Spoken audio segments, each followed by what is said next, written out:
Yo, what's up, everybody? You are tuning in to Oso Radio. This is your host, Quinn Stanley. I'm sitting here with my favorite co-host. Hey, Bri from the D. What's good, y'all? And we got Saweetie on the line. Saweetie, Happy New Year. Happy New Year, everyone. Hey, what you do for New Year, sweetie? Girl, I stayed in. I cooked crab for my family, and we just chilled. It was really low-key. I didn't want to go out, so we just chilled for the New Year. Yeah, that's the mood. That's the vibe. All 2K18 for real. So, what did you guys do? I low-key went to a party, though, so let's not talk about it. Yeah, same Okay, here. that's cool. Yeah, no, it was pretty cool. I wonder what's the difference between the parties here in Detroit. Because, you know, it's super cold here. It was freezing, so I couldn't even be that cute. Oh, okay. You got to come out to LA sometime to start out here. Oh, yeah, we have to. So we're going to jump right in, Saweetie. I want to ask you, now, where did your artist name Saweetie come from? So my artist name Saweetie came from my grandmother. It was like a family nickname, and I put it on my MySpace. And, you know, my MySpace was popping, so, like, my friends and, like, people who would, like, just meet me at parties would, like, call me Saweetie. And it stuck, so it was cute. I liked it, and then I kind of made up the spelling for it, so that's how, you know, Saweetie came about.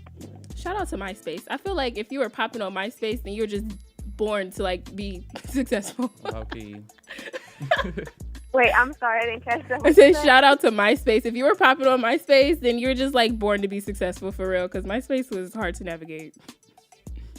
Oh my gosh, I loved it. My layouts was popping. I knew what the codes, like, I was on it 24/7. So, Sweetie, we want to congratulate you on the success of Icy Girl. Listen, it's popping. Yes, when it came out, it took over our social media. I mean, how does that make you feel knowing that your record really blew up in 2017? You know what? It's unrealistic, and I think I'm reminded every day through, like, my DMs. I get tons of DMs from girls, and I think it's dope that they're able to view it as an inspirational record. So I'm really happy that people were able to grab inspiration from it. So it's satisfying to know that I'm helping other women out, or just people out, because, you know, some men like it too. Right. So we were wondering, like, what are the qualities of an Icy Girl? You know, like, besides we see your bling, we see it, but, like, you know, some of the personal qualities of an Icy Girl. So, number one, you know, she's a bossed up woman. She knows what she wants, you know, super icy.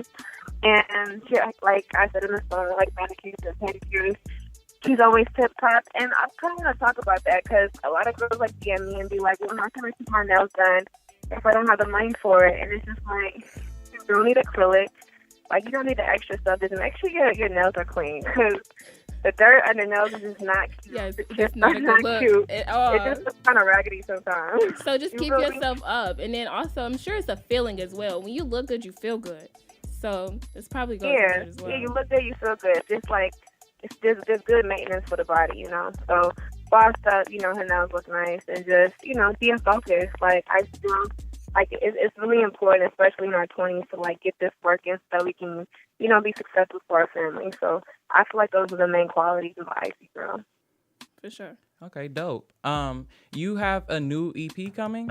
We were reading up on you on Double XL. We waiting on it. Yeah, we're waiting on it. Can you tell us about this EP? So my EP should be coming out sometime in January, in February. I'm super excited for it. I have 10 songs already. So, you know, I'm going to keep recording and just pick, like, the strongest songs from it. So I'm super excited. Like, I'll actually have, like, full songs. I know a lot of people complain that my songs are normally 1 minute long. So I'll definitely... No, it's okay because we put it on repeat. And so basically it's like 3 minutes, you know? Exactly. So I'm definitely excited to share some actual full version songs on the EP. So please watch out for that. We will. Are there any collabs that you worked with yet, or do you want to? You know, I'm not sure. I think I kind of want to do features for my first EP, just so that people can kind of, like, take me in by myself, and I don't really want the notoriety of another, like, big artist coming in. So maybe, like, if I do a feature, it'd be someone, like, on my level, just to, like, so that we can build on each other's brands. I want, like, I'm like the type of person where I like to get my name on my own. So definitely no, like, big names on the EP. I can respect that. I like that. Okay, so now we did see your record Expensive. We also love that record. You worked with Zaytoven. What was your experience like working with Zaytoven? Well, I grew up with Zaytoven. He's like my play cousin.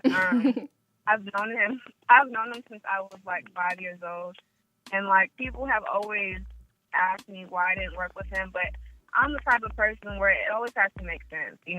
I don't like to piggy bank off of other people's fan bases and what they got going on. So I wanted to work with him when I felt like I deserved it, and I feel like, okay, I got some music going on, I got some hype. Let's collab because it'll make sense. You feel me? For sure. I know people have reached out though. Anybody that surprised you?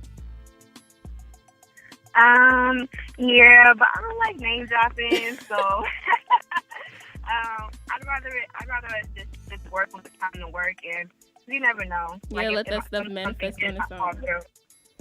Yeah, but I definitely have like checked a couple of my DMs and screamed.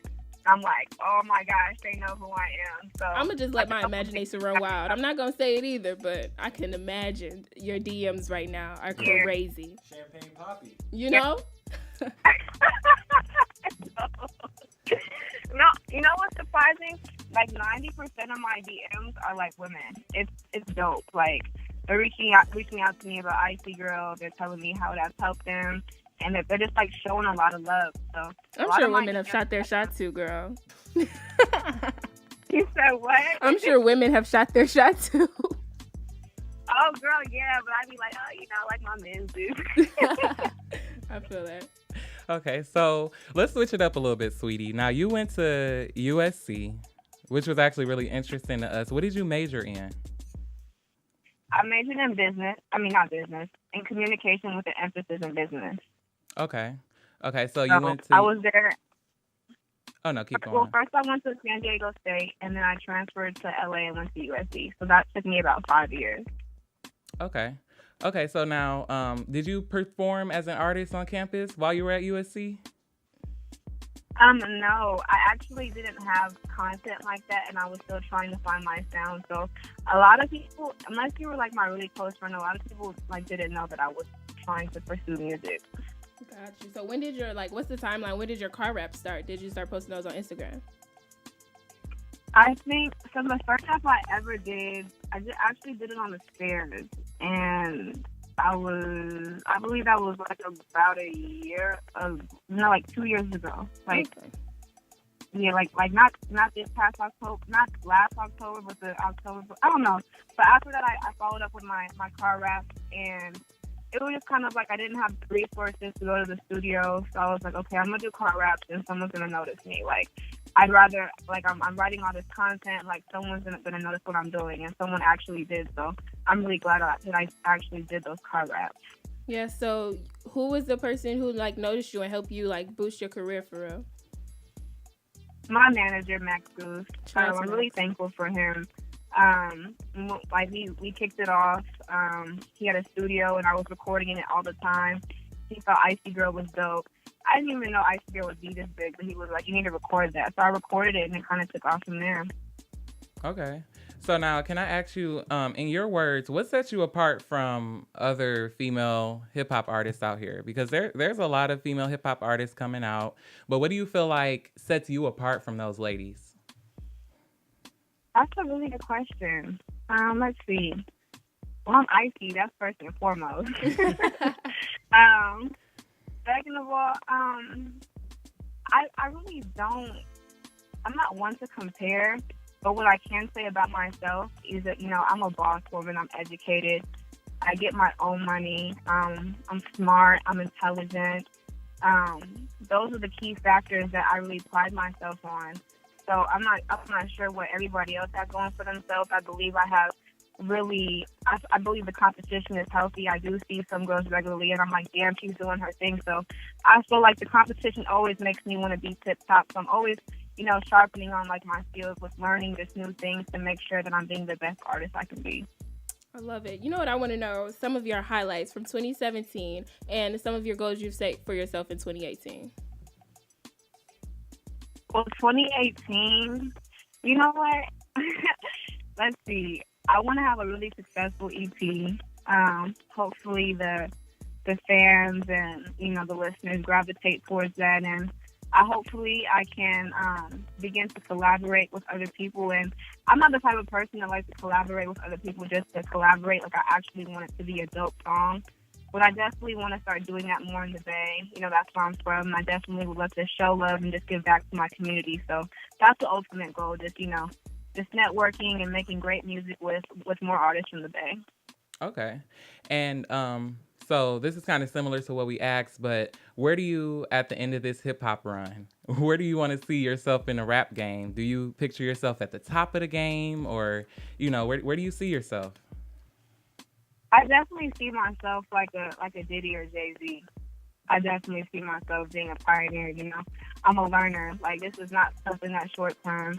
This is something that's definitely long term. I'm going to get my hands, wet with some business. I plan on, expanding beyond music, acting, business, as I mentioned before, and, just really making a mark. And hopefully with that mark, I can also, help other artists get to their potential as well. Sweet. Okay. So we'll be rapping in a minute, but I want to know what's some hidden talents that you have that nobody knows besides rapping. Do you do hair? Like, what's going on? Let's see. I thought about something, but tell us the first thing that popped into your mind. Well, let's keep it PG. Let's see. I can cook really well. I just started cooking. Really trying to get to that healthy side and not eat out as much and eat, foods that are bad for the body. Mm-hmm. I'm really good at football. Really? Flag really football, touch football, or you be tackling people? No, I could tackle people. Sure. I played powder puff in college at San Diego State and in high school. Really? Do you have names? Were you like Saweetie the Dominator, like something like what's going on? No, girl. I was just people at San Diego State, they call me Mo. So that's another fun fact. My name was that was the nickname I was given. So they called me Mo, and I was a quarterback, wide receiver. But I believe I was the only person that can throw as far as I could. So I was mainly the quarterback. But I definitely love football. So one of my hidden talents. That's dope. Mm-hmm. Now, Saweetie, we want to see you on tour. Are you coming on tour anytime soon? Are you planning to go on tour? Or, what's the deal with that? You know what? That's something that I definitely love to do, but I feel like I'll definitely get a better grasp for that after this EP comes out because, as I mentioned before, your girl only got 1-minute songs. So it's definitely important that these 3 minutes come out so that we can actually put a show together. But I have, a solid 10 of those, so we'll see where it goes from there. Okay. All right. Well, this was awesome talking with you, sweetie. Thank you for calling in. Thank you for having me. I really enjoyed talking to y'all. Y'all have some great questions. Thank you. We love your vibe. Detroit sends you so much love, and we'll see you. Hopefully. You know what? Thank you for having me, Detroit. I heard that Detroit similar to the Bay, so it's all love. Hopefully, I can, maybe come in person and we can do this all over again because, I love your questions and Happy New Year. Happy New Year. Stay on the line for us, okay?